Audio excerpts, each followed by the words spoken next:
It is 7 o'clock. Does anybody know if Sarah Fox is joining us? I know there's an orchestra concert tonight, so that's where Megan is. I have not heard from her. Yeah, we'll get going because I have a feeling she's probably not. So welcome, everyone. This is our third and final public forum for question 2. It's an informational forum. We are live on YouTube with our Zoom. For people in the audience, if you have questions, if you could come up and sit close because the speaker right in front of us is what's going to pick up the sound. All right, so I am going to share my screen. And for those of you who have joined us before, we will go through the screens again. For those of you who haven't, welcome.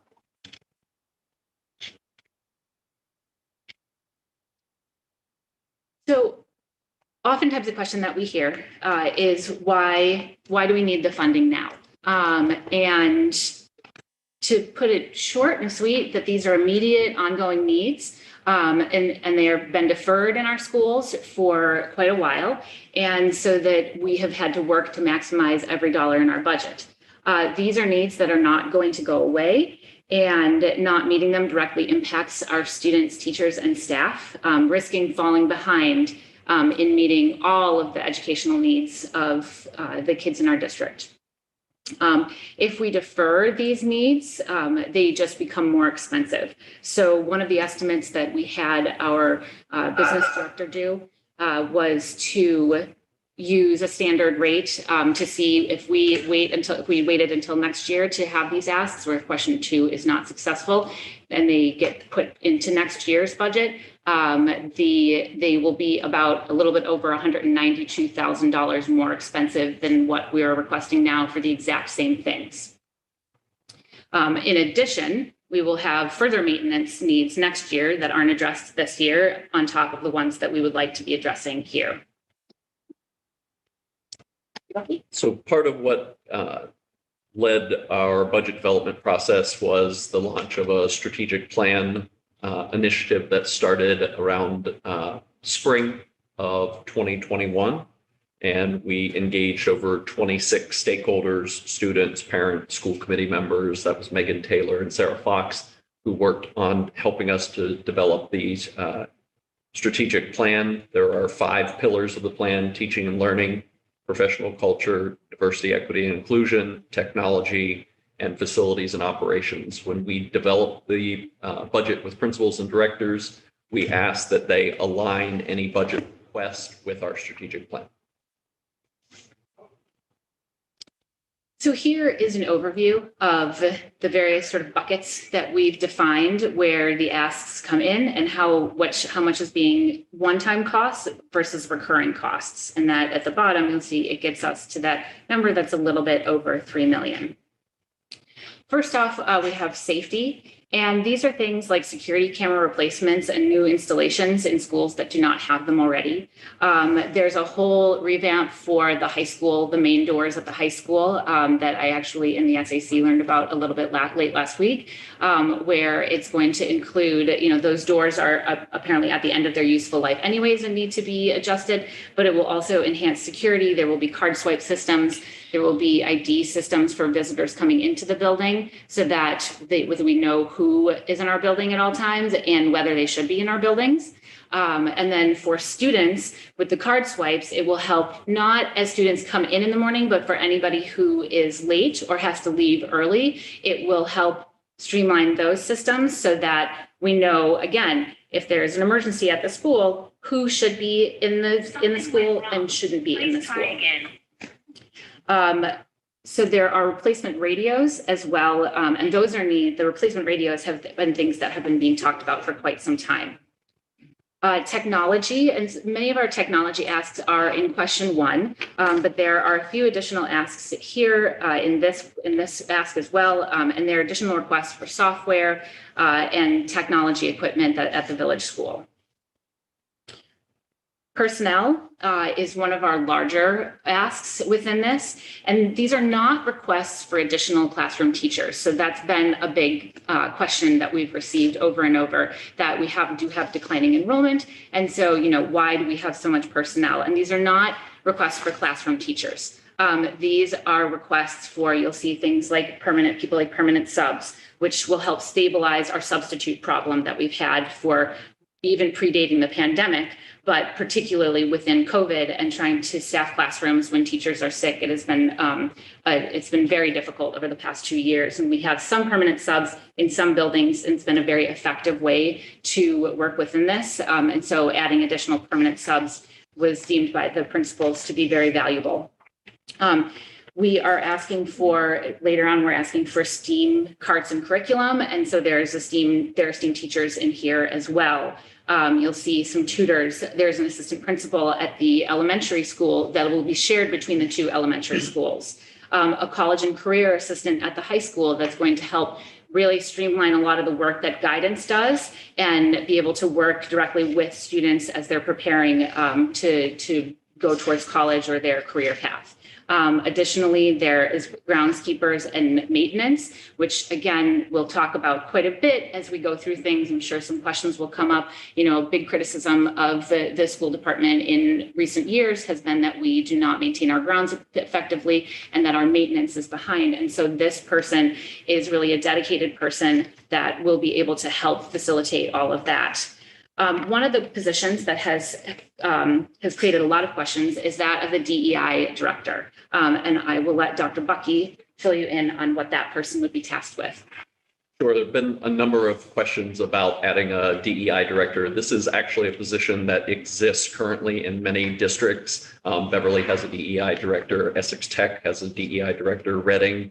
And for districts like Marblehead that do not have such a position, they're adding this role. And so we looked, I reached out to the state listserv to ask what districts had this, how they implemented it, the salary range for this position. And it really is a student-facing position, because just as we have math specialists that support classroom teachers, it's not to suggest that they can't teach math, but the added support is necessary. Same thing with a technology integration specialist or a literacy coach. The DEI director would help when we see issues across the district, which if you've been paying attention to the superintendent's updates or principal updates from Village or the high school or vets this year, we've had a number of incidents of homophobia, of racism, classism, transphobia, so anti-Semitism. And so this will really provide a support for classroom teachers in working with students when issues of lack of inclusive practices or when things come up that relate to diversity. They'll lead in curriculum evaluation. Some of the ask in this budget are for new supplies, materials, resources, classroom libraries, for instance, at Village and Vets, to have somebody, we're looking to the future of curriculum adoptions. And so this person would be a vital voice in that work. Many of these personnel positions are positions that have been staffed in the past, but have been cut as we've been level funded and needed to fund other important positions or initiatives within the schools. And that all of these positions, including the DEI director, relate back to the priorities that are outlined in the strategic plan. Next is curriculum. And this is another very broad ask. And so it's anything from those STEAM carts that I referenced a little bit ago and learning materials to engineering and science supplies across the district buildings. The curriculum ask is very broad and it appropriately addresses needs at every school. We're looking to replace science equipment at the veteran school that has been used since before the middle school moved to its current location. Additionally, textbooks at the high school don't include 9/11 and other current events over the 2+ decades that we just went through.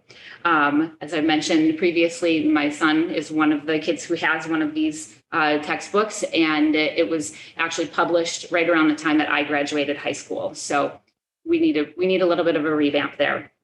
Our youngest learners will be able to access increasingly varied library sources, and that at the end of the day, that these on this slide, as well as the next slide, are needs, not wants.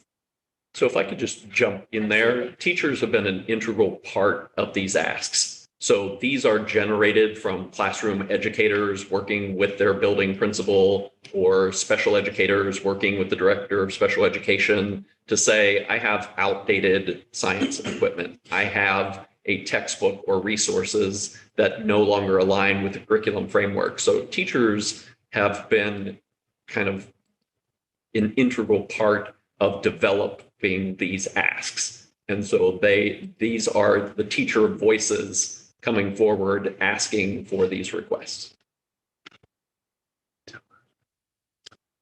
Next on this list is tuition-free kindergarten. Most districts in Massachusetts offer all-day kindergarten at no additional cost to their residents. Kindergarten is no longer an entry point to elementary school, and students are expected to finish kindergarten knowing how to read, and a full day is necessary to set our youngest learners up for success moving forward. If it's an expectation to success, then it shouldn't cost any extra to parents or require them to ask help from the district. Additionally, this line has been difficult to balance in the past within the budget lines. And so being able to fund it through our operating budget would help to stabilize that line.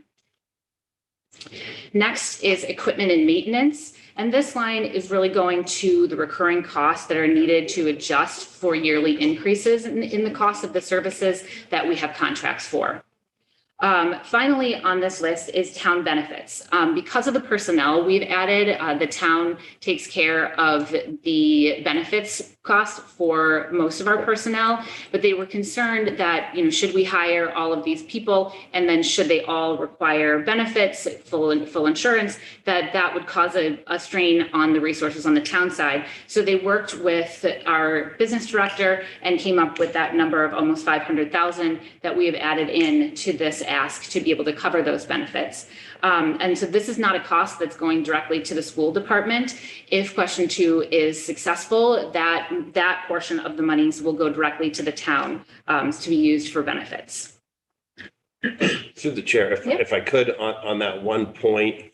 So historically, and even today, healthcare benefits are all handled in the town budget under one line in the finance department. But we certainly, in our discussions with the interim town administrator, John McGinn, recognized that if we brought staff people on, there could be an increased cost to our benefit program.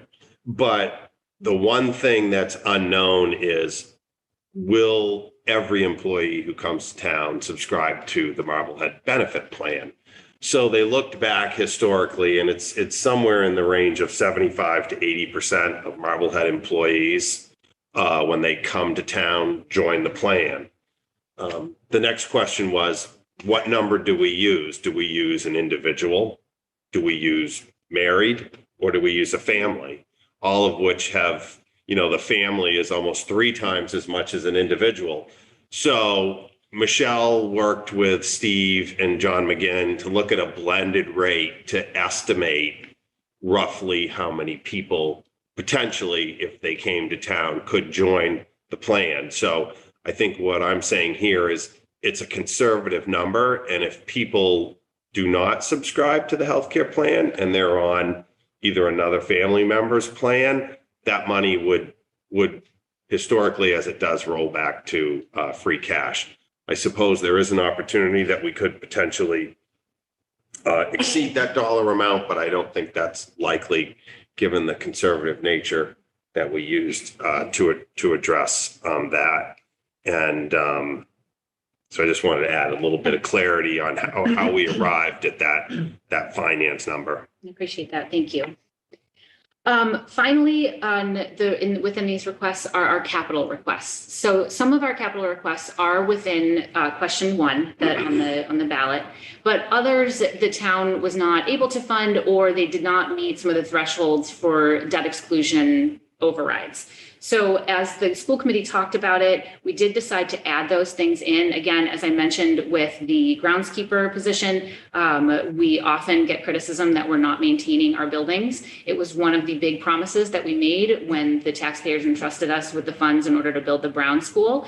And so being able to have money in our budget, in the operating side of the budget, to be able to take care of the facilities maintenance that we have was really important to this committee and to the administration. So that's what you see within this that will be taken care of.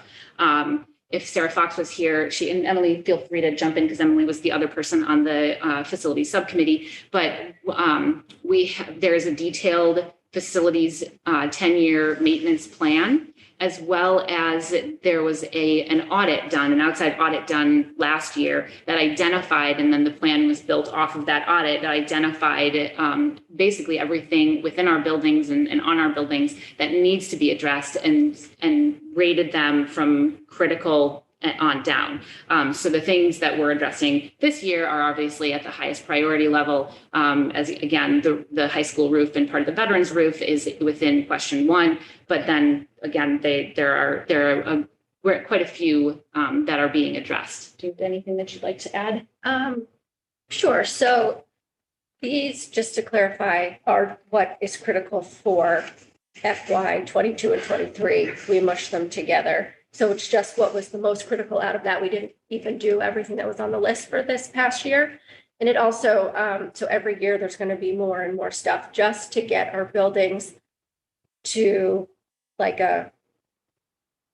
up to the level where they should be working now anyway. But because we haven't been maintaining them, we're not there. So it's just to get to that threshold. We're not doing anything above basic, I guess you could say. So there'll constantly be items that are going to come up every year off this plan that we created that are going to need to be funded.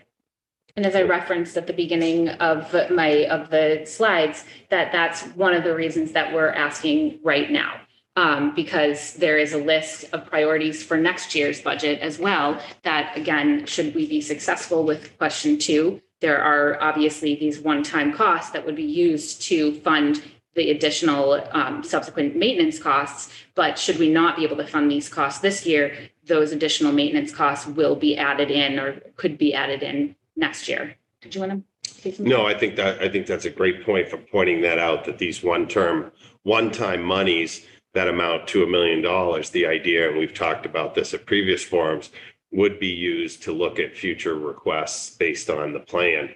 But I just wanted to highlight on this slide, I mean, we see 4 items here that are safety items. They amount to almost $300,000. And given where we are today, I think it goes without question that the safety of our students should be a priority. They are a priority in the district. And these items were identified as the top priorities to enhance the safety that we have in all of our facilities. And it would really be a shame to see that, this not go through, and we wouldn't have the ability to do some of these safety improvements that are outlined here tonight. Yeah. As I mentioned, the MHS entry doors are on there. One of the additional pieces that would be beneficial in being able to redo these doors as planned is that it would increase the sight lines for visitors who are coming towards the building. If anybody, obviously those main doors right there have decent sight lines, but that's not actually where our staff sits. They sit off to the side in the front office. So the sight lines and the visibility is very poor there. So being able to move it to the front would be much safer for the building.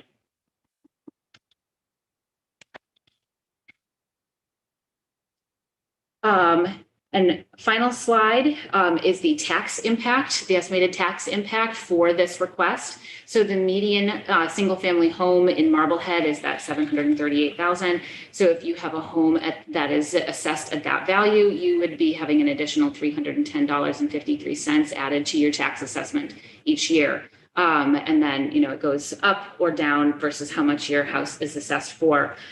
We have been encouraging people that if they have a question directly about their property, that they call the town tax assessor so that they can get that number ironed out before they vote. Did you? And we did identify, thanks to a question at our forum last week, that this represents a 4% increase. So, but you do need to first look at your assessed value, and Marblehead does do a rolling reassessment. So you would need to look specifically at what your assessment is, but on average, this represents the tax impact as assessed represents a 4% increase.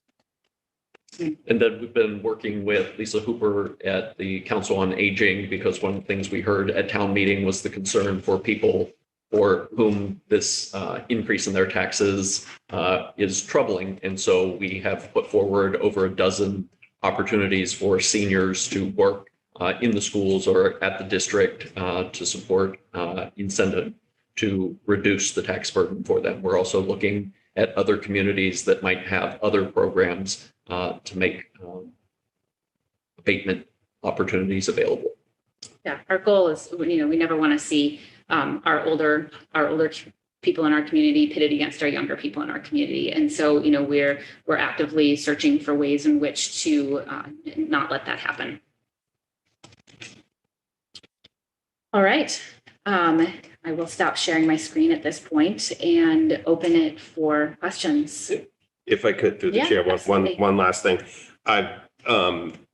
Going back to town meeting, I just thought it would be worth, since this is our last public forum, I just wanted to thank Dr. Bucky, his administrative staff, and of course, Michelle Cresta for all the work that started back in October. John, it was an earlier schedule than we have ever experienced before, recommended by the Finance Committee. And I think the planning for success, had really set the stage for that and allowed you to get out in front of it, in addition to the work that Michelle had done the previous years in the district. So I wanted to recognize that. I also wanted to thank interim town administrator John McGinn, who came back after having been town administrator and finance director, and worked with us very closely to get these numbers nailed down in such a way that we could present them to town meeting in a timely basis. And as well to, Emily Becker from the Finance Committee, the Cam Staples, who was also a liaison, and Alex Goolsby, who's the chair, that all worked with us to, come up with this budget, throughout many budget subcommittee meetings. Also, Jackie Becker, chairman of the Board of Selectmen, was present. So there was a real iterative opportunity to ask questions, refine the request, or clarify what the request was from the period of, say, October until we went to our public hearing in March. And I just want to thank everybody and the school committee. We had numerous meetings. As you know, once we'd have the liaison meetings, Michelle would present, here's where we're at this week. And we'd have questions as a school committee to ask where things were going, and an opportunity to either add things or deduct things from the budget. So I think a very cooperative effort. And I just want to thank everybody who was involved to bring this forward. Yeah, and I think that's a great piece, kind of some clarification within there is that, this budget does have the full support of the school committee, and it did receive unanimous support from FinCom as well.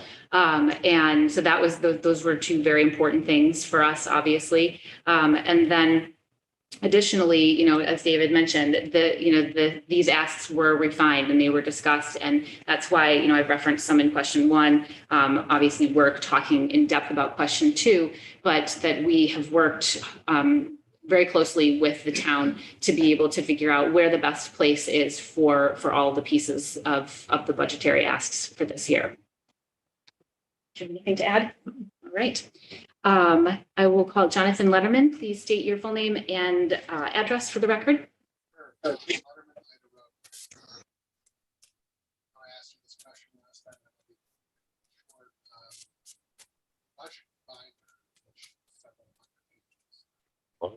Jonathan, we can't hear you.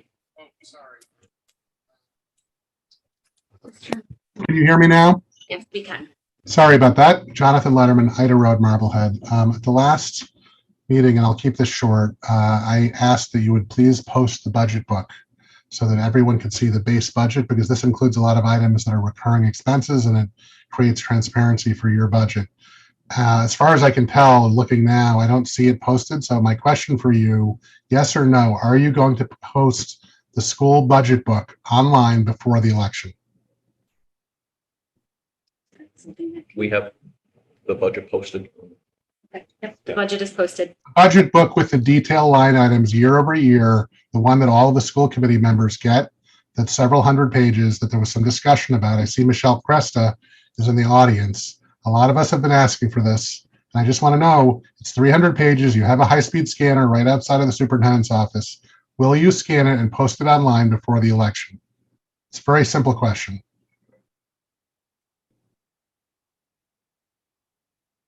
Budget materials are posted. Yeah, our budget materials are all posted, and I know that there has been some concern in just kind of posting that out there on the internet. Posting the budget book that you all have copies of, that's a public document that's available for public inspection. You're saying there's a problem with posting that online? I just don't understand it. It doesn't make sense to me that you wouldn't be forthcoming and just post that. It's available to the public. What you're saying is the 300-page budget binder that all 5 members of the school committee have, as well as the superintendent and budget manager, Michelle Cresta, you will not post that before the election. I just want to be clear. Well, I mean, Michelle wants to jump in.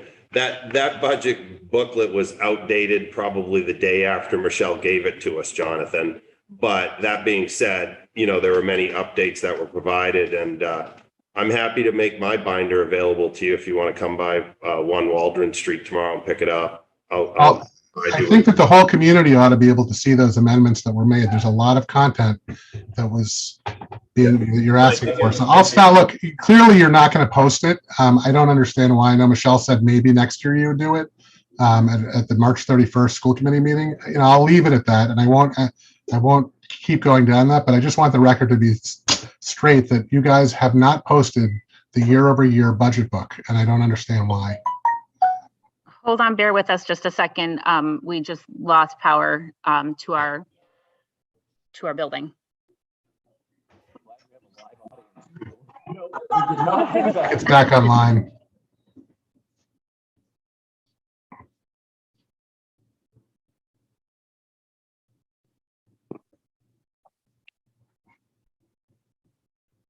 Can the audience hear me? Can the Zoom audience hear me right now? I can hear you. Okay. Were you able to hear me say that we lost power? Yes. Okay. So our things are just booting back up. So just sit tight.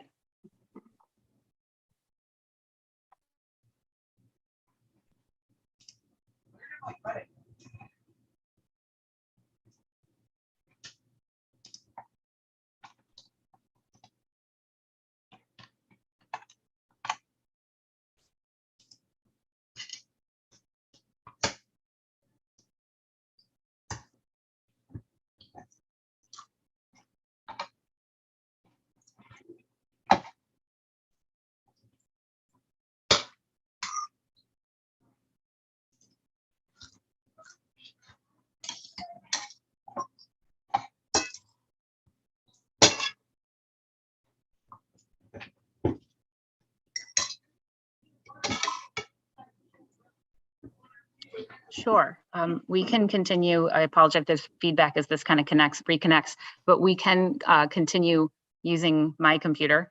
I apologize that no one is going to be able to see anybody but me for a little bit.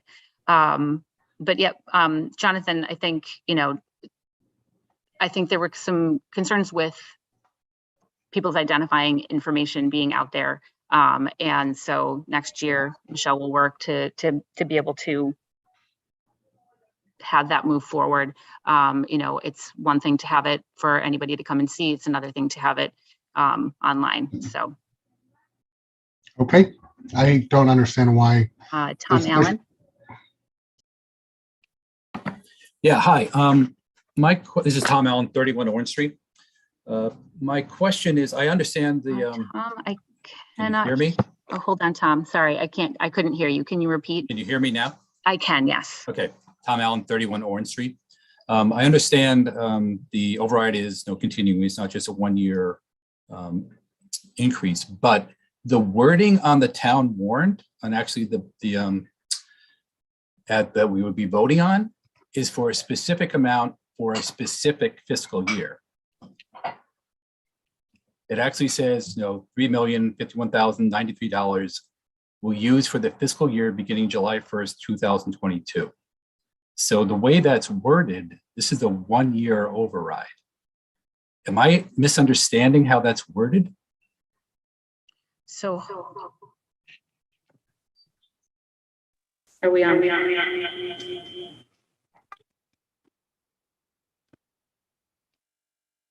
Tom, can you hear me now? Yeah, I can hear you now. Great, thank you. We've got our systems back and running. David, can I defer that question to you? Yeah, I was trying to find the specimen ballot that's available as well, which I think might Yeah, have. it's on the town website.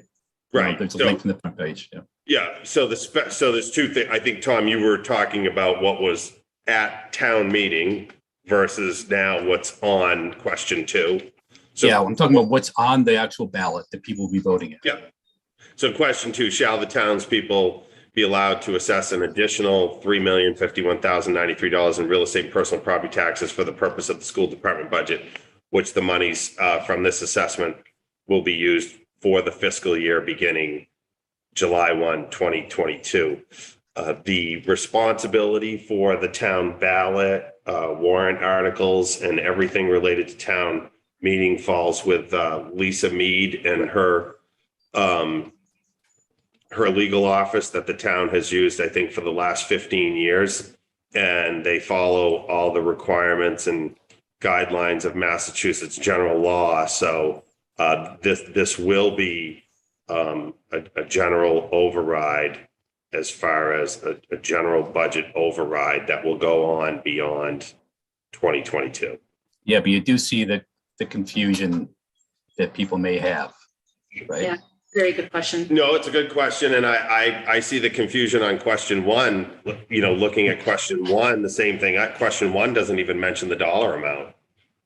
Whereas question 2, I asked a few people about, question 1 is debt exclusion that expires after a limited time, doesn't even have the dollar amount listed that it's asking people to support. Question 2 does have the dollar amount. There were previous years, for instance, Tom, when there was I remember in particular, there was a fire truck one year and it just said to raise the appropriate monies needed to purchase a fire truck. And it didn't even mention, the $900,000 that was agreed upon at town meeting. So, the legalese that goes into these ballots, I'm not too keen on, but I do know that Lisa Mead follows all the guidelines that are required when it comes to having appropriate ballot questions and articles on the town warrant. That's the best answer I can give you on that, Tom. Okay, I was just concerned about leaving yourself open to someone challenging this. Thank you very much. Paige's iPhone. If you could state your full name and address. Hi, this is Paige Minchell, 3 Bridge Street, Marblehead. I have a question for the board on the tuition-free kindergarten item. I was just wondering if question 2 does not pass, would the board choose to use the savings from the declining enrollment and teacher attrition to pay the $375,000 for all-day kindergarten for the community? And could each committee member give us a yes or no on that? We don't have all of our committee members here tonight. We're missing 2. But this did come up at our previous, the second forum that we held. And while our budget for this year is set, so if we are not successful with question 2, our budget for FY23 is set. It would be something that we could consider next year. So for FY24. Okay, thank you. Sue McGinnis. Hi, this is Sue McInnes. I'm at 39 Bayview Road. I had a question, actually kind of a two-pronged question, is relating to security and what is allotted for any security. Would any money be designated for trained security professionals, or is it just equipment like cameras and radios? There is a security person for the front desk at the high school and some security software for visitor identification. So in addition to the cameras and radios that are part of the capital ask. So there is a monitor, a live monitor at the high school. And then additionally, I do sit on the SAC for the high school. And at our meeting last week, it was discussed that the police station is hopeful that the SRO position will come back as a part for the district, providing us a resource officer to be shared amongst buildings.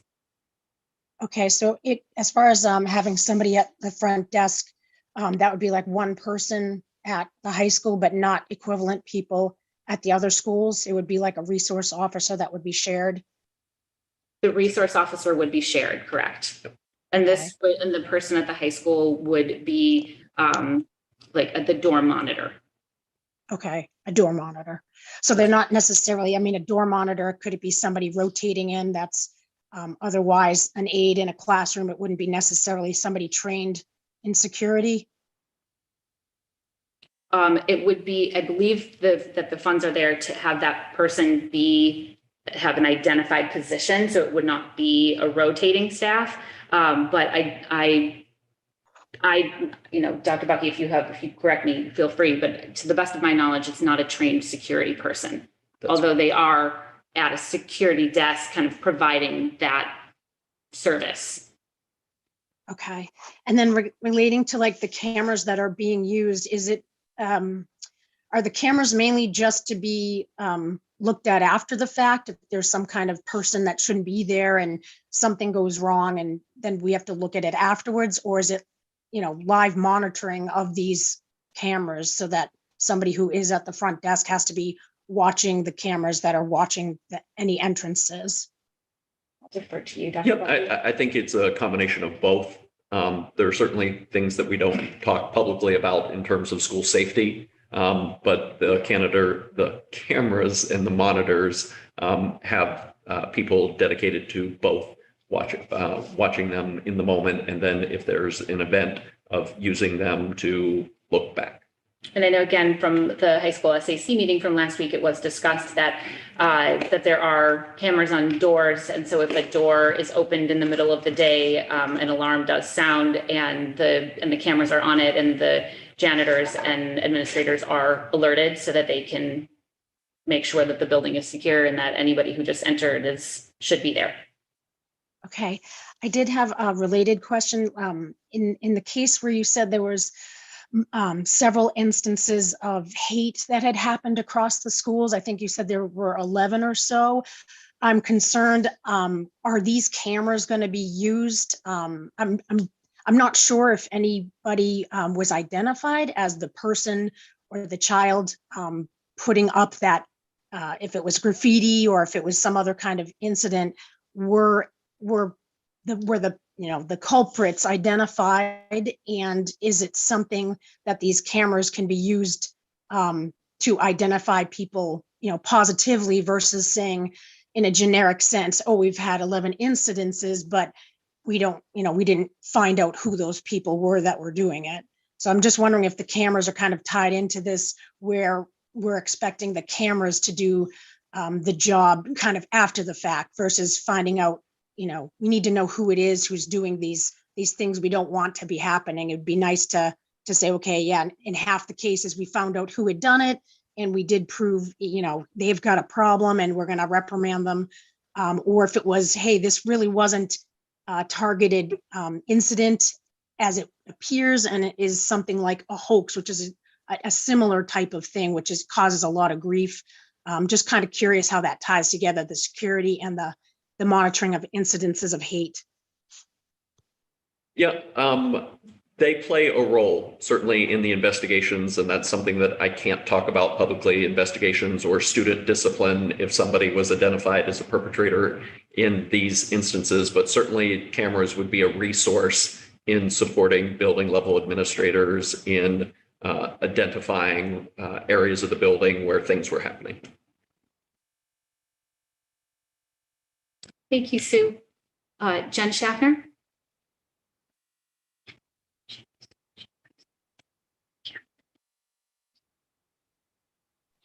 Sorry about that. I lost power. I think you guys did too. So I'm on my phone. I Thank you. apologize. Yeah. And now I don't have internet, so it's all good. So I have, I think, a total of 4 questions. The first is, so I noticed in tonight's presentation, there was a little bit of a shift in terms of the increase in the personnel item, line item for the question 2 override. And you differentiated between classroom teachers and non-classroom teachers. And I may be misquoting. So Sarah, you said that with declining enrollment, there was no plan to add additional classroom teachers, but there is plan to add non-classroom teachers, which you outlined. So again, I guess I go back to my question from the other night is, where are the savings from all of the declining enrollment going to be used for staffing? So whether they're classroom teachers or non-classroom teachers, if you have savings, those should be applied to all personnel increases. So I guess a clarification on that would be helpful. So I'll start and then I'll probably turn it over to Dr. Bucky. The numbers should not have changed. The only thing I changed on the presentation tonight was the date on that first slide. I know at the first forum, you had caught that in some of the slides that I had pulled from previous budget presentations that they didn't quite match up. So we made sure before the forum 2 that everything matched up and that it aligned with the current ask. But from forum 2 to forum 3, nothing except for that date has changed. And then Dr. Bucky, I think I'll let you kind of. Yeah, I'm not sure what the question is. So again, and my question was about the numbers. In the earlier 2 forums, the focus on the personnel was just with the increase in the personnel that you're asking for, over $1 billion, and the listing of the positions that money is going towards.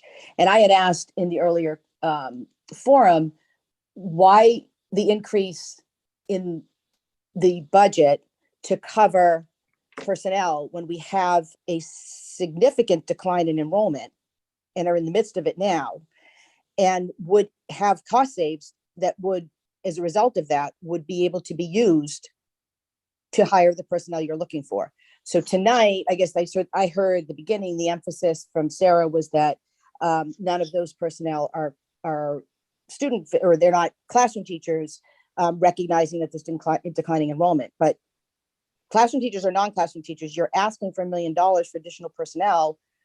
Again, while we're in a period of we're looking at almost a 25% decline in our enrollment over a period of about 11 years or 10 years. Well, the focus of this budget is the FY23 budget. And when we met with principals, there were virtually no retirements. So they were not anticipating any retirement savings for the building of the FY23 budget. And there was not an anticipated 25% decrease for the FY23 in terms of student enrollment. Okay, I guess we're going to go around and around on that. I'm not going to get an answer. It's a 10-year decline. It's 25%, and we still have the same number of teachers that we've had with less students, and it doesn't look like we're going to have less teachers. So retirements aside, there are other ways, to take advantage of cost saves. And apparently, we're not only not looking to save money or take advantage of that, we're increasing by $1 million. I'll move on to my next question. If I could, Go ahead, David. if I could add some clarification. I don't, I could have looked that up, Jen, but I'll take your word that it's 25%. It would be nice to see that. You certainly were a member of the school committee with the prior administration when people were retiring from this district, and how those salaries were used or not used, or that the people continued to be replaced. And, as I brought up at the last meeting, I think this is something that the town of Marblehead needs to be more vocal on. You know, do we want to have class sizes of 24 students, or do we want to have class sizes of 17, 18, or 19? And, you know, that's something that needs to be defined as we go through enrollment, but I don't want to leave the public with an idea that we have a 25% decline in enrollment from last year to this year. And why have we not laid off people? I think the practice, at least up until now, has been not to pink slip people and not to lay off staff. And some of the enrollment changes, I think, you know, flow mainly, they're starting with kindergarten, first and second grade. And so that was the first step at addressing enrollment decline, was building an appropriate sized Brown school. We had 3 schools, Upper Bell, Lower Bell, Coffin, and including the Gary School, where the previous administration was advocating for 6 classrooms per school, a 99,000 square foot school. The evaluation that was very thorough, that was done by the building committee in concert with the school committee and the administration, was that our enrollment was declining and that we should decrease the size of the new school. That was done. We built an 81,000 square foot school for 54 million, $1.5 million under budget. We have the capacity that's needed to handle the students going forward, rather than building a school that has empty classrooms. So I think we have started to address that, Jen, but I think you raise a very valid point. As we continue to, as this wave of smaller classes move through the schools, some of the teachers follow, say, the third grade class to fourth grade and the fourth grade to fifth grade, but eventually class sizes will be smaller. And I think that's a very real thing that needs to be addressed. And it does, in fact, present savings opportunities in the budget that could be looked at as funding sources for other needs. Thank you. Thank you, David. I will leave it at this and I'll move on. In 2017, we had 3,144 students. This year, we have approximately 2,600 students. I tried to pull down the enrollment report from the MSBA for the Coffin Gary project, as it's still called on the website, and all of those links are broken. So I've since requested, done a FOIA request for a copy of the NESDEC enrollment, which I think is probably more up to date. But at the very least, we're down, 500, 600 students since 2017, and there is a projected continued decline. So no, I'm not saying we're down 25% this year. We will be in approximately 4 years, a total of close to 30% since 2017. So that's all I'm saying. And that, yes, there, I would think would be cost saves. It's a very complicated, sophisticated administrative and managerial challenge, without a doubt, to be managing 300 or 400 staff members in the school department in a way that is fair to employees, as well as, meeting the needs of the towns and the students. I'm not discounting that. And I just am making that point that it's a very complex challenge. I would wonder, if we've got the student data, then I have no idea where our staffing level for classroom teachers was at within that same time, and how much that's gone down, and when retirees have not been replaced, or when programs have been reduced, and people, or classes, particularly at a high school level, classes aren't being taken or anymore. So, I know that there have been shifts across the district, and that, sometimes positions are not replaced because there's no longer a need for it. Well, I'll push back on that, Sarah, and leave it at this. I would suggest that you or the superintendent and the school committee should know what the staffing has been. So anyway, I'm going to move on. Question 2 is about question 2. If question 2 does not pass, and Sarah, you had mentioned that you do have a budget plan, for FY23 that exists now without question 2. Are the items around the safety and the security, are those items going to be funded? Are those part of it, or are those dependent on the passing of question 2? They are dependent on passing of question 2. Okay, great. Thank you. I did also want to mention, and maybe David, you can speak to this, and it just sort of came to mind because Dr. Bucky, you spoke about abatement and savings programs, which I think are important without a doubt. But I also think it's important to note that while it's probably overall fairly de minimis, for every person who has their taxes abated, that is going to be a levy on the rest of us. So, if you had a measurable amount of people having their taxes abated, your median and average home tax increase would go up. David, I don't know if you have any comment on that. I don't know historically how many people have subscribed to the abatement program and how that's accounted for in the assessor's office, Jen. So you don't know that, having been on the finance committee, if people have their taxes abated, I would assume that levy goes across everybody else.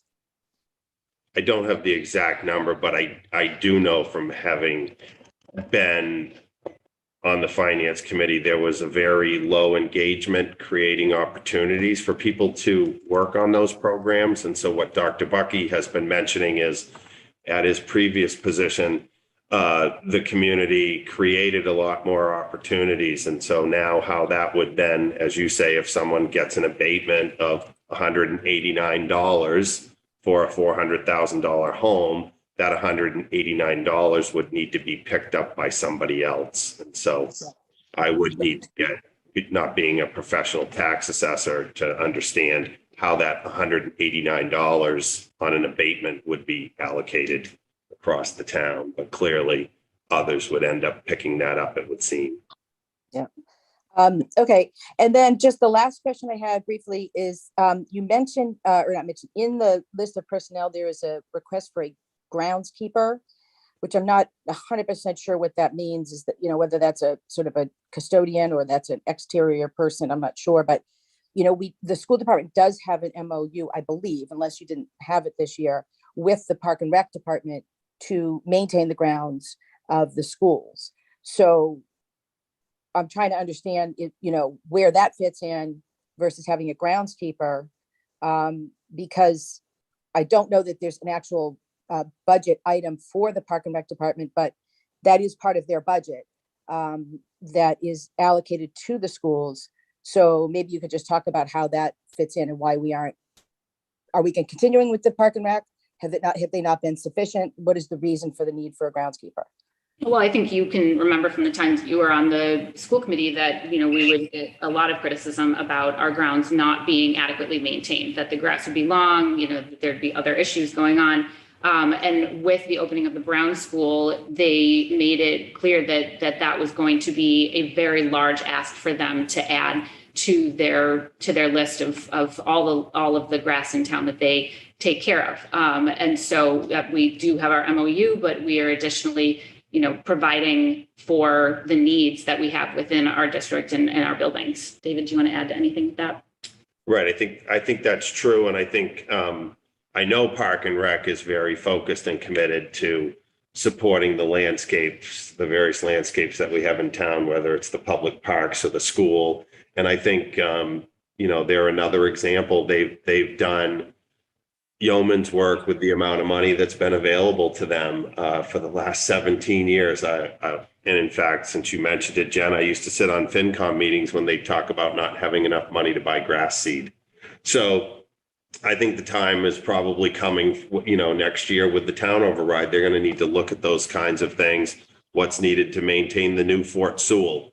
Over $1.5 million is being invested in Fort Sewell, Crocker Park, school properties, Brown School. But I think to the point of the groundskeeper too, I know we made a concerted effort within the school project that still came in under budget. We did make investments in some groundskeeping equipment. There's a shed to help maintain that. Todd is stretching the responsibilities of his custodians to the furthest degree he can before they say, well, that's not really custodial duties, but they're doing it.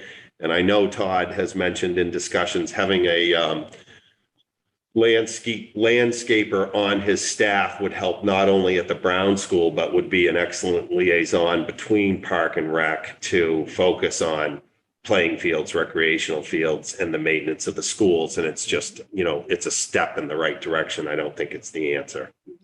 And it was on the budget from last year as well, but got cut in order to sort of make ends meet.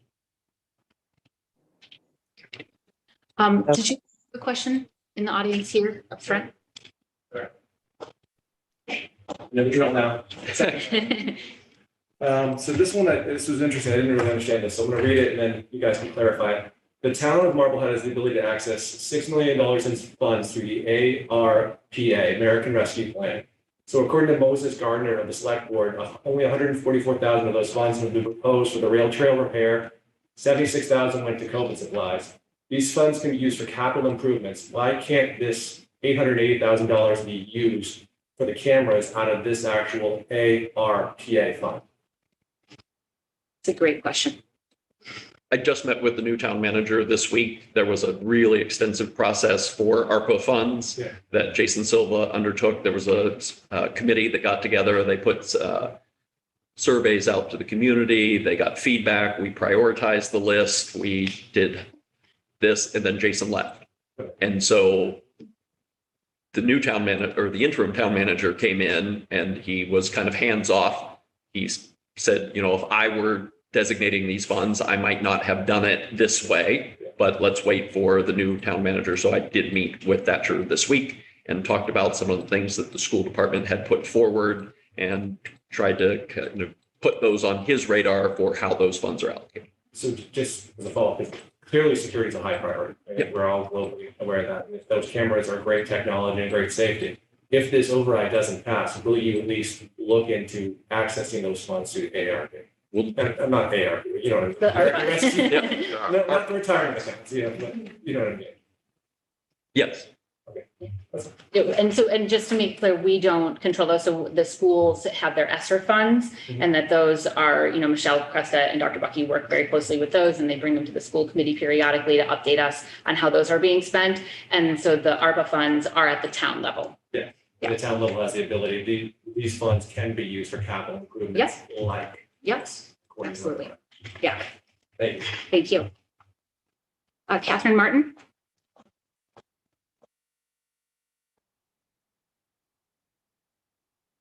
Catherine, are you there? All right, I'll move on to Allison Taylor. Oh, hold on, Allison. Catherine, That's okay. I lost my power and it's taken me a minute to get back online. No, Catherine Martin, 29 West Shore Drive. My question tonight is, why would a special education parent, specifically a parent of a child who's in a substantially separate or highly restrictive environment, be compelled to vote for this override? Because at face value and anecdotally, we have been told that many of the things that we've wanted for our children over the last few years are not available because of funding. Whether it's there's not enough teen chairs, so we've had to wait longer times for our EP meetings, evidence-based interventions are just not there on the pre-K, the K, or the first grade level. We have a shortage of speech and language pathologists. Tutors are not available at the times when your kids need them, so they actually kind of lack inclusion and lose out on things like EDU, especially at the village school. We only have one assistive technology person for the whole district, and that can be transformative for our special education students. When I read through the Planning for Success documents, they're not mentioned. There really doesn't seem to be anything mentioned for them in the override documents. And then, you know, when I look to just the general budget, do we just assume that these students will receive level funding? So again, what compels me to vote for this override, being a parent who is in that situation? I'll speak high level briefly, and then Dr. Bucky, I'll probably turn it over to you to speak a little bit more operationally. The DEI director, a lot of times that gets caught up in the diversity aspect, thinking of, the differences that we have. But the equity and inclusion piece to that director is huge, and helping to navigate through special education pieces where, the statement all means all applies to everyone.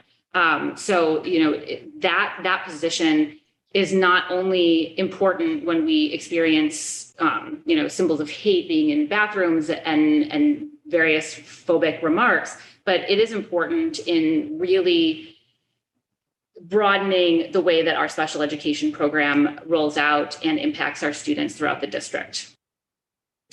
So I think Dr. Donnelly has fielded. Actually, I actually just kind of want to go back to, I want to push back on that.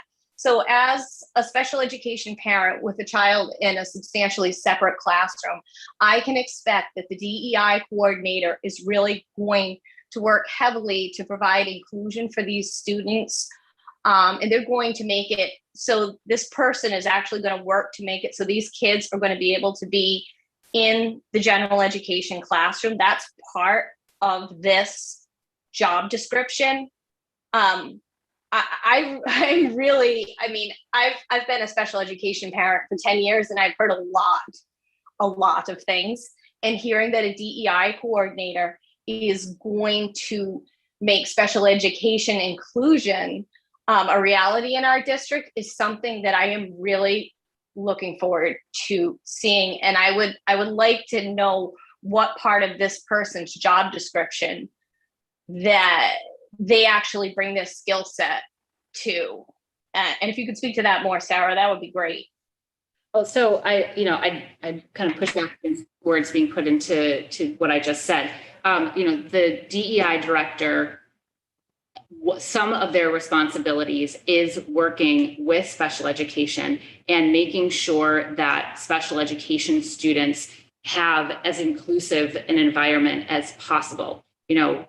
Again, you have a much broader depth within this than I do, Katie. So I'm not going to pretend to be able to talk around you.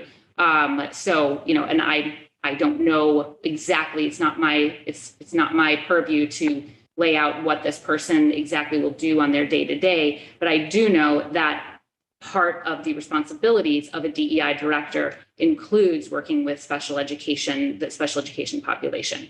I'm going to let Dr. Bucky speak a little bit more operationally, and maybe he can talk to some of those points. Yeah, I think Dr. Donnelly has fielded a number of questions about where in this budget are special education students supported, and this budget does support classroom level teachers, provide supplies, materials, equipment, technology that supports all students. And so she's met with CPAC who had questions. And so I feel like we have attended to the student services piece overall. I can't speak to an individual family and their student. And I think, just to be clear too, because this question inappropriate to do that. Thank you. So Katie, just to speak to it too, because this question didn't come up, but the funding in this is not in this budget to create a fully inclusive model throughout the district, which is thought of as sort of 2 classroom teachers, a special education teacher and a regular education teacher, for lack of a better word, where they work together to have all students included in every room. So that is not part of this budget. That is, that absolutely has been discussed within conversations over years within the district. If Megan was here tonight, she could speak much more pointedly to that, because that's been some of her work. But just to be clear, whether you would be pro that or anti that type of a situation for our school district, that is not a part of what our ask is this year. Additional team chairs, speech and language pathologists, tutors, assistive technology personnel either, correct? I believe there were some tutors that were on that list. Fair enough. Thank you. Thank you, Catherine. Allison Taylor, now you're up.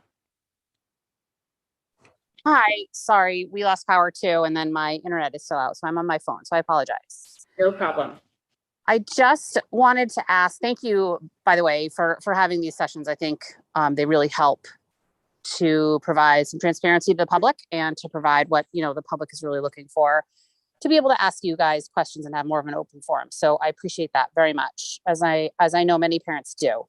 My question is really in regards to the strategic plan and the, any benchmarks or any budgeting items done against it. I definitely think that the Planning for Success document is a fantastic start. And I think that it definitely outlines the big ticket items that we want to hit and touch upon. I'm just wondering what the benchmarks for success for each of those items are, or how we as a community can see that, and how we can, perhaps compare it from a timeline perspective. So instead of just, waiting till 2026, see the incremental progress, how we measure that, how we ensure that happens, and maybe budgetary items that are associated with each of those items. Yep. So one of the pillars of the strategic plan is facilities, and we've talked about the capital plan that goes out 10 years from the facilities audit.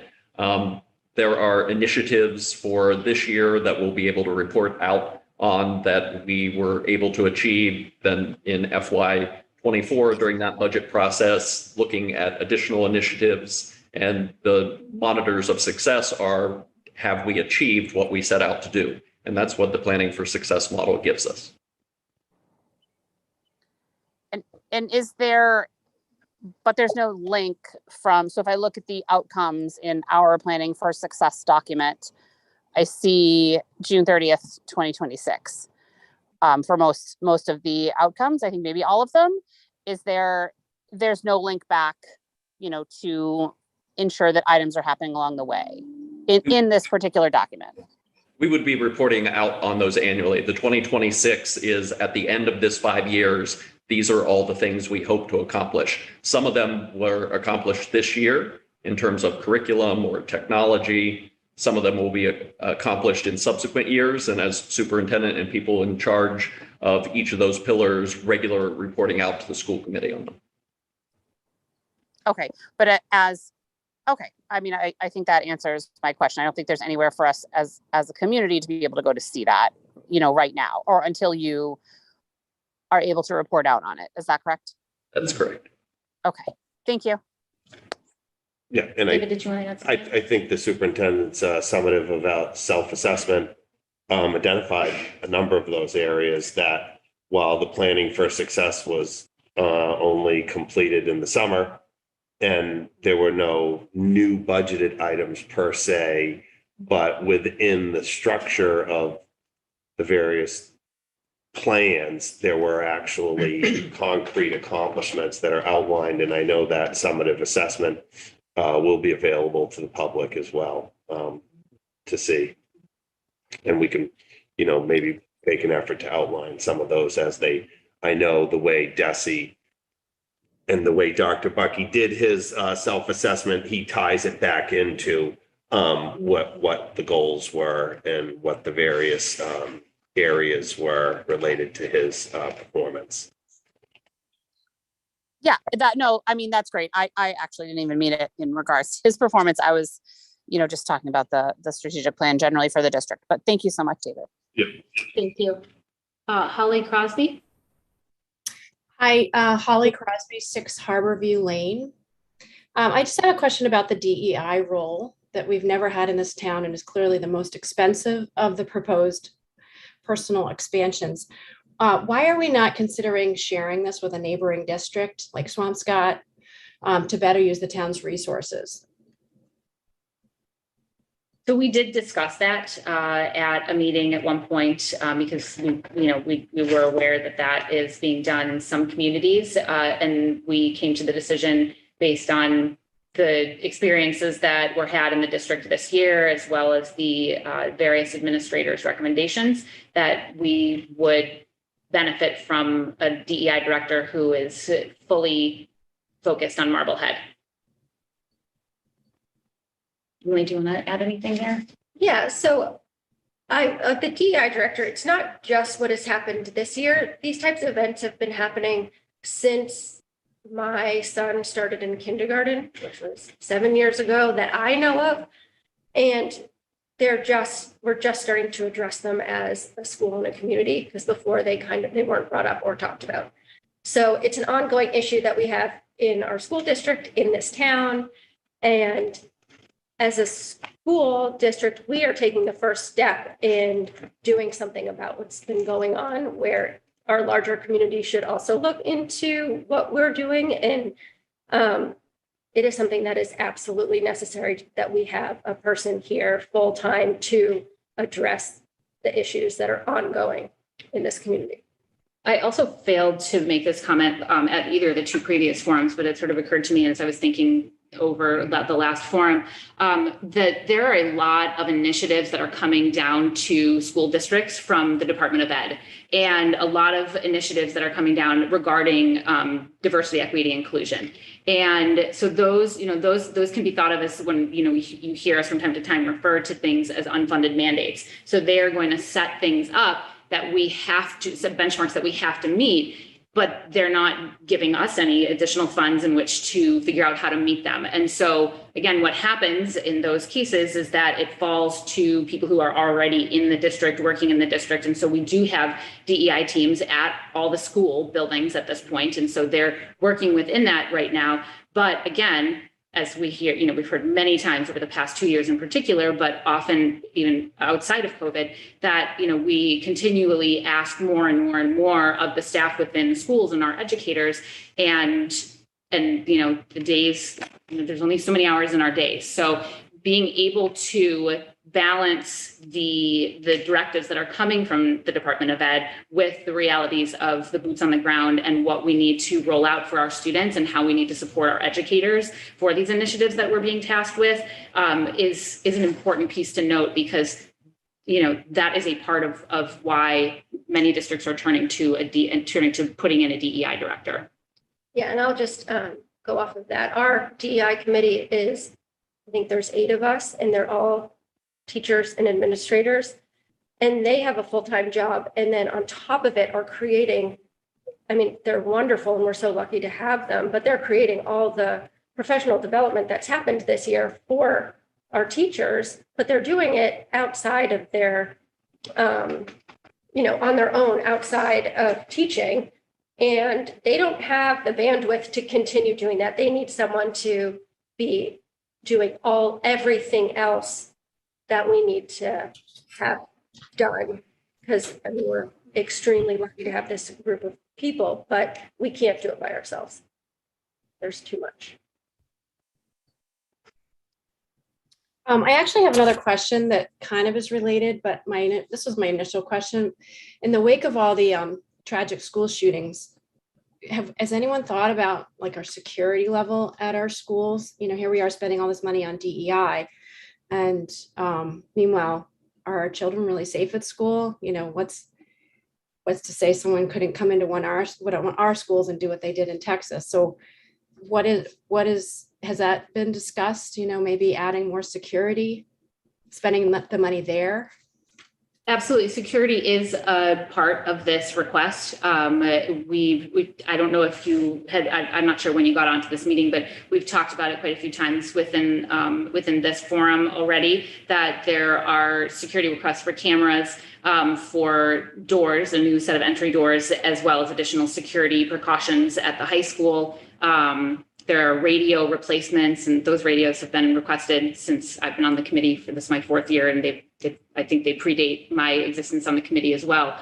So there's multiple safety pieces that we are looking to address within this ask.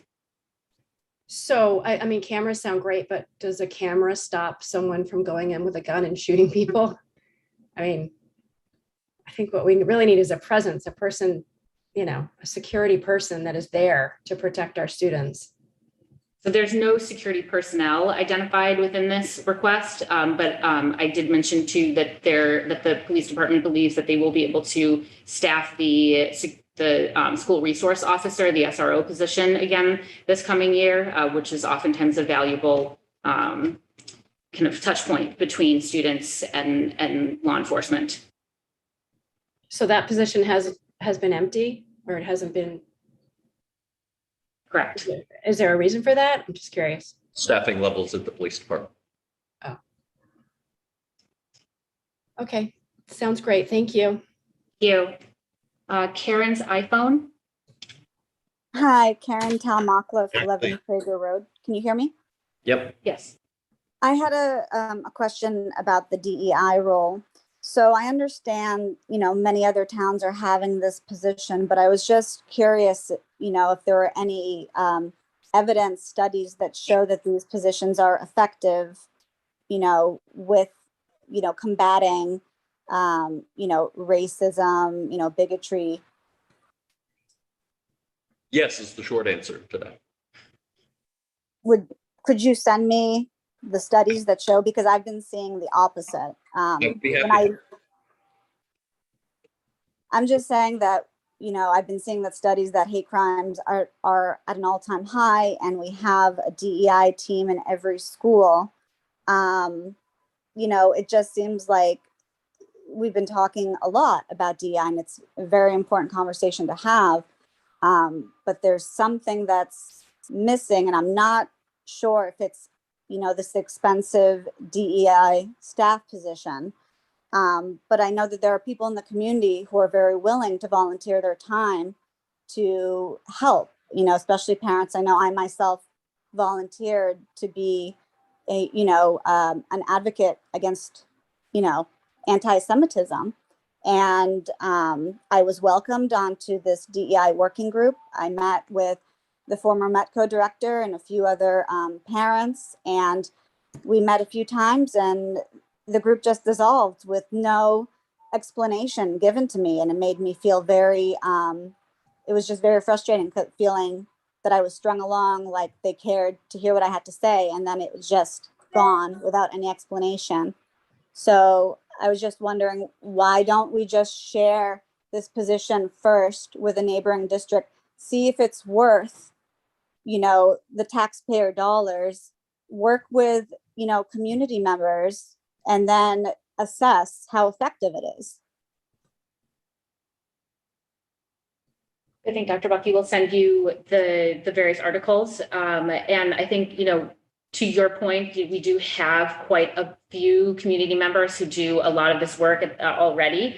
And so, we've got the Marblehead Racial Justice Team, the Anti-Defamation League, there's the Task Force Against Discrimination, that all, are made up of various community members. And yet we still sort of find ourselves, I know in the wake of some of the anti-Semitic incidents particularly at the Village School, Dr. Bucky did call a meeting with various community leaders and organizers. And we had in a few people from various Jewish organizations around the Boston area, and in order to try to figure out how do we best address this, and what do we do in our schools, as well as what do we do within our larger community in order to really target and try to decrease the amount of times that this is happening.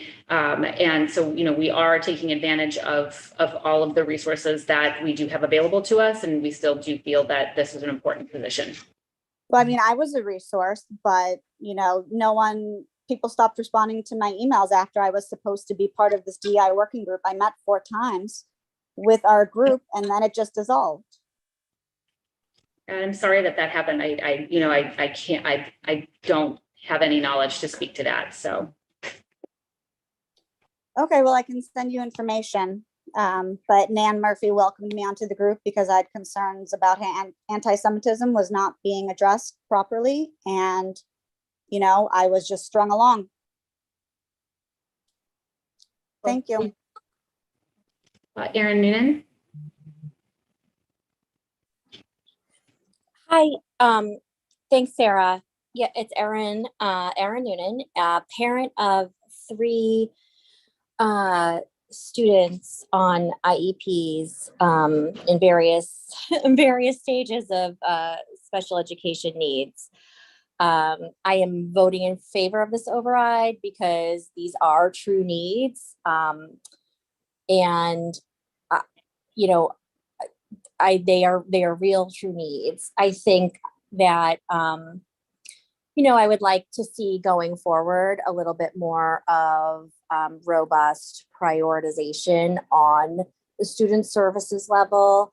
I think that there's no question that the budget asks that that this administration could find and can allocate an additional $3 million without hesitation and with good reason and for good cause. I think that I appreciate your honest answer, Sarah, around the fact that, there isn't in this budget the true ability to effectuate a co-taught model and the direction that we ultimately want to find ourselves in. I guess, I just want to continue to encourage and advocate for the needs of our most vulnerable population within the student services rubric, and those who have also suffered the greatest learning loss and regression, whether or not they be on students with disabilities. And we continue to focus on revenue sources for that population. Thank you. Thank you, Erin. And I think, to speak to that for a moment, that absolutely is a priority going forward. I think it was identified by FinCom this year, as well as we work together with them to really stabilize the approved budget from that. If question 2 is not successful, what our budget will be in that case. And so there's always work to be done there.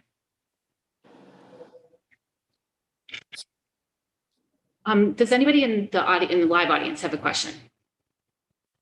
Okay.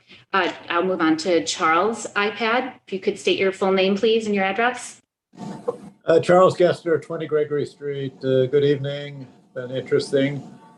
I'm curious what the credentials of a DEI person would be. If you could tell us briefly, how will you recruit for that position? Thank you. Yeah.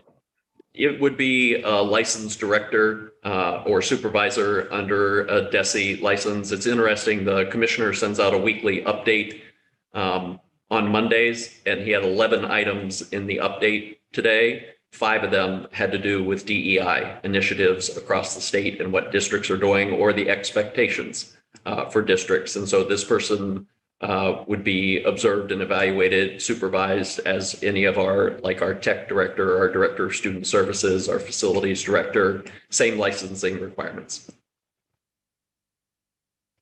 And that position would report directly to you? To me. As well, Dr. Bucky? Yeah.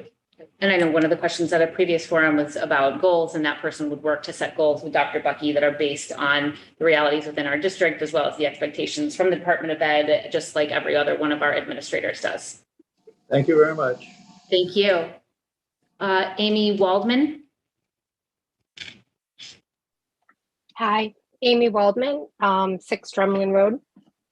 I have a question related to the student services budget request summary. It's from the master budget.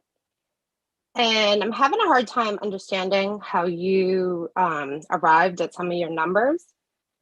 The total amounts for spending in 21 were 1.7. And then in 22, they were 2.1. But then in 23, they jumped 265% to 7.7 million. Can anyone explain this? I guess I have several questions related to this, but can anyone explain that jump? I would need to have the budget documents that she's referring to and to sit down and go over them. I'm not sure in a public forum I'm going to be able to speak to the numbers. Yeah, kind of that depth. Did any of you notice a 265% increase? In what line? It's the total on page 4. So it's the total budget summary. So it's the total of all the budget, all the items. I would also need it in front of me. I'm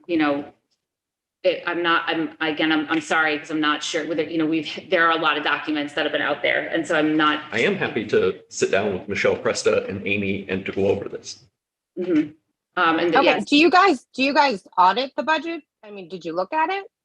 Oh, absolutely. I just don't have, if I saw a 265% percentage increase on one of my budgets at home, I wouldn't have to refer back to it. I'd know about it. That's why I'm confused that I'm wondering if there's if a big part of that is I believe it's about like $846,000 that is an additional need this year to cover out of district, or for FY23 to cover out of district placements, as well as the transportation Right. for those out of districts. So my guess is that some of the requests tonight are built into that 800 and I think it's $846,000 is a big chunk of that. But this went from 2 million to almost 8 million. Yeah, Amy, I think you'd have to clarify. I think Dr. Bucky would be happy to respond to that without just throwing numbers out there and not even giving us a page and a reference to refer. But I'm giving you the page. It's page 4 of the budget. We do probably, Michelle Cresta goes without saying, the work that she's been doing to realign dollars within our budget. We've had no 245% increase. I mean, we're looking for a budget increase that's been outlined in a $3 million override above and beyond the 2.5%. So it's certainly not 245% across the board. But when you look at other numbers and move them into the proper buckets that they need to be in, because in previous years, I think what happened a lot of, Amy, was some of these costs were in individual schools, or they were not carried in the appropriate lines that they needed to be. So a lot of it, the work that Michelle has been doing is to realign the existing expenses we have and make sure that they're properly accounted for. So where you'd see that increase, there'd be other subsequent decreases. Okay, that kind of leads to the second part of my question, which was that when I looked to the line items, they didn't tally. But I could almost tie it out within 500, but it looks like maybe what she might have done is moved some of the 22 budget into the 23 budget. Does that sound like something you were just trying to explain that she might have done? Sure. This is Michelle here. Sorry, my video is not working.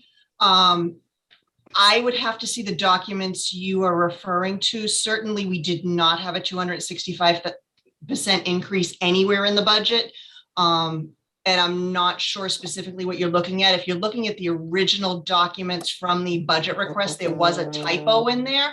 But certainly our out-of-district tuitions did not go up more than that 840 some odd thousand that we were speaking of earlier.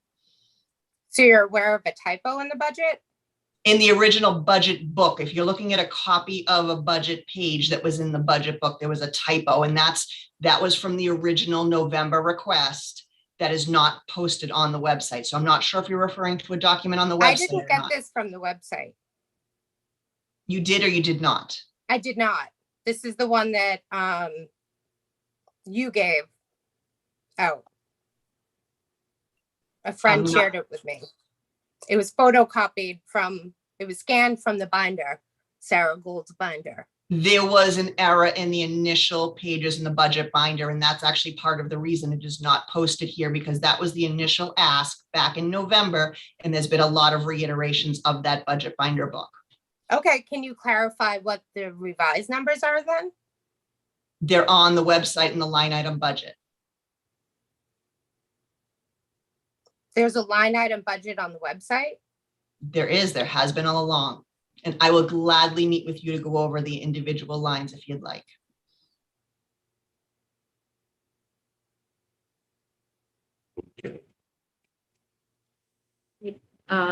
Catherine Martin. I'm on 29 West Shore Drive. This question may be a little out of the scope of the override, but I am curious in terms of tracking learning loss and allocations for that next year. Are we going to publicly release any of our student assessments? My guess, and I'm not a teacher, so I don't actually understand. I know they're doing a ton of assessments all the time, but I believe iReady is the one that most of at least the K-8 students are using most of the time. And I'm just curious, is there going to be a release of kind of where our students are benchmarking on those assessments, one, and then two, potentially make minor changes going into next year based on those assessments? And I don't even know if they'll trigger budget allocation changes, but considering that this is kind of the first year of school after, the interruption of COVID, and even this year wasn't, as perfect as we'd all like it to be, with a lot of sickness absences. Is that something that we as parents can expect? And, if those assessments do show that, we're falling below our benchmarks, or that we're not sustaining kind of that exemplary baseline that we like in Marblehead, that there could potentially be a Control-Alt-Delete on how we approach next year in terms of allocating resources for funding? Thank you. So I can speak to that. We have not had a history of using data to inform our decision-making in the district. And so bringing iReady this year has really been an exciting development. And as I've done evaluations on our building leaders and directors, I have asked that they include data to support their achievement and goals. So I would encourage Katie to get in touch with Nan Murphy to talk about iReady and how that data will be used to inform instruction and services moving forward. Debbie's iPhone, if you could state your full name, please, Debbie.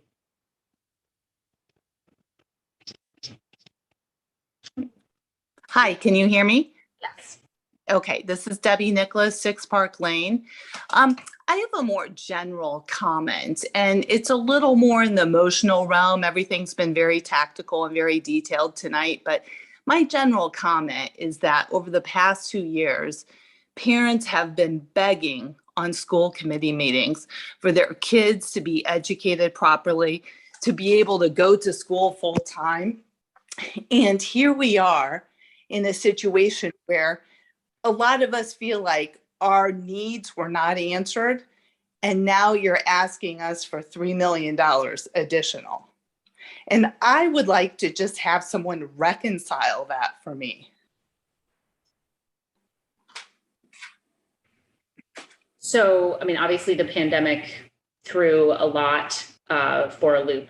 And I think if you look at Marblehead as we put out a plan and what we did for our students last year when we were not in person full time, that we were ahead of the curve. Here, I have to push back there. Tower next door was in school 5 days a week. Okay, full time, 5 days a week. So here we are asking the town, asking many people in very difficult times for a lot of money. And personally, I can't think of a better cause to donate money to or to pay for than education. But I have an issue with how things are lining up here. I feel like our needs were not met over the past 2 years, despite feedback upon feedback upon feedback.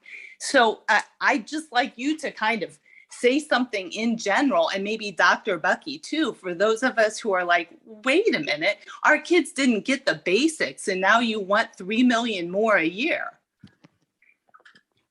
So Tower is a private school, not a public school. So it charges money for you to be able to go there. And so oftentimes at public or private schools, they do, to David's point earlier, they have a lower student-teacher ratio. And so when trying to fit kids into the specifications of DESE, many private schools, I would probably say most private schools, were able to pull that off better than public schools were. It's a pretty rare public school that has 13 kids in a classroom. So, again, we were ahead of the curve on when DESE would roll back stipulations. We had already rolled them back, or were already in the works of rolling them back publicly. So, there was no winning with COVID. We were upsetting people left and right. And so if we had done things differently, we would have upset a different group of people. So it was and is the difficulty of what we have all just come through. And,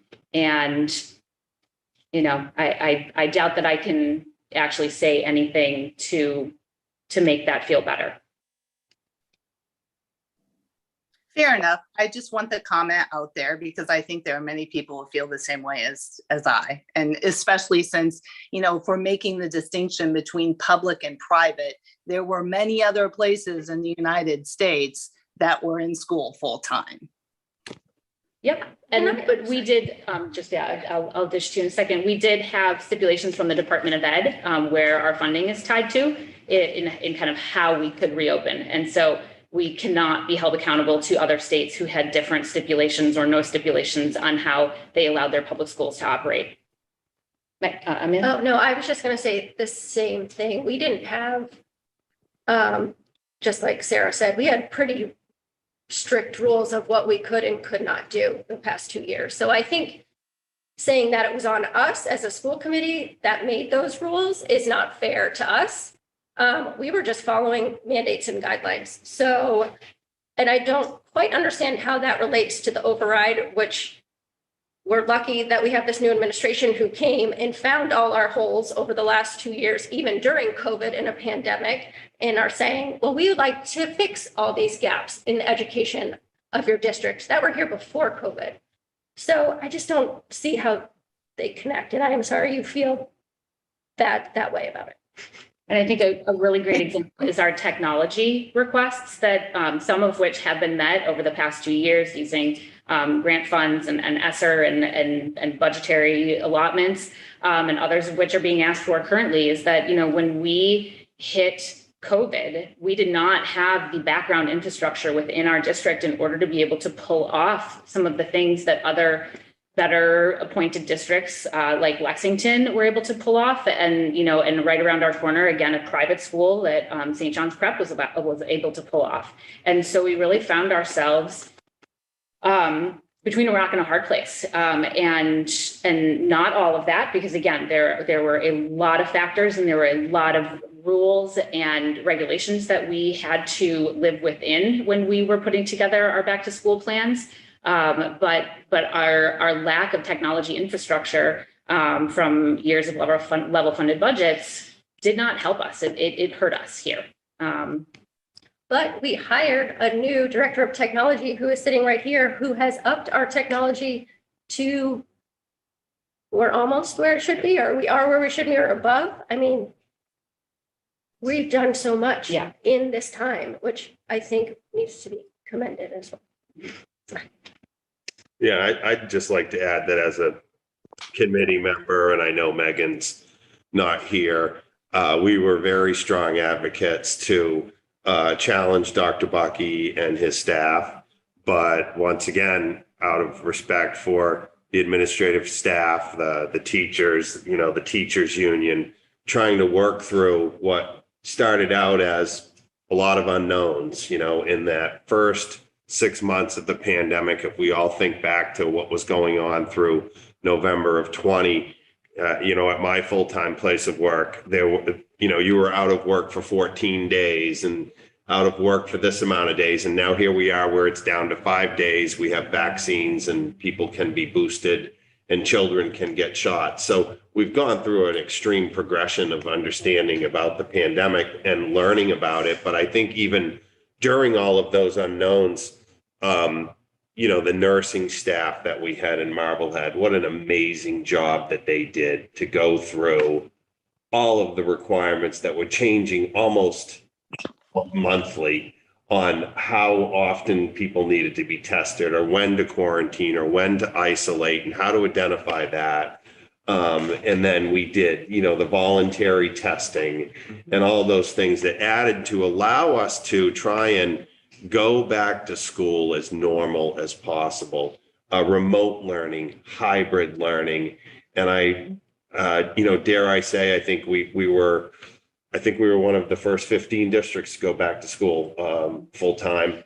And then also, without masks and try and advance learning. But the whole mask issue also was a very regional thing. Look at Boston. They just went back to school today for the first time without masks. And I had actually even lost track of that, to think that there was actually a school district in Massachusetts that was still wearing masks. But apparently, you know, there were some requirements or mandates or something else that was going on in Boston where they weren't able to drop the masks until today. So it is difficult to reconcile, Deb, and I think it is a period of time that we all really want to look forward and not look back on. But I think there will be a lot of lessons learned, and some things that we can do, like technology, other areas that we can prepare us to make sure that we have, you know, the appropriate tools that our students need, as well as this ask that looks to a normal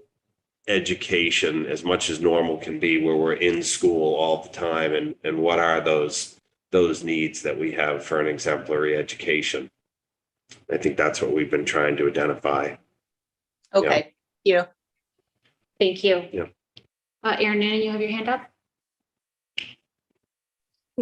Yeah, real quick. First of all, thanks again for this is, I think, the third and final of these forum opportunities. I can imagine that's a lot, very time consuming, and I appreciate the efforts. I think I just had a thought regarding our plan. Is part of our strategic plan going forward. I know it's not necessarily in this budget ask, but what is the plan for our lengthening our time on learning and school school hours, which I believe are is considered very short, and like one of the shortest. I don't know if that's relative to the rest of the country, but or just even like peer communities. I know that it has been a problem in terms of delivery of special education student services, that the restrictions within the school, the length of the school day, which obviously implicates funding sources. I guess I just wanted to know, how is that being addressed in the strategic plan, and when do you see us kind of, maybe is it the next collective bargaining cycle? When is the time that we will kind of cross that bridge and have that conversation about lengthening our school days? Thank you. Absolutely, Erin. Great question. That will be part of the next contract negotiations with the MEA. I think that there are a lot of opportunities. Our contract, we haven't looked at language in the contract to the point where there's still language in our collective bargaining agreement that says teachers will not be required to open milk cartons. And so I think we have some tremendous opportunities at looking to address some language issues, some compensation issues, and the length of the school day will certainly be part of those conversations. Thank you. Thank you. All right. I don't have any other hands raised on Zoom. I don't have any hands raised in my live audience. So I will thank everybody for joining us this evening, and thank you for all of the questions.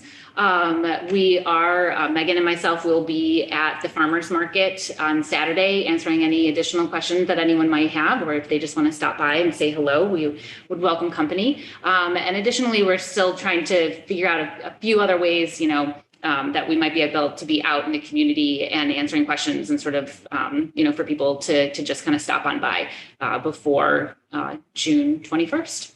So we thank everybody for joining us. I'd like to thank everybody that's joined for the 2 public sessions that I was at, and I know there was one in the morning at the previous session. So thank you for everyone's participation. This is a very busy time of the year. Yeah. All right, I will adjourn us at 8:43. Thank you, everyone.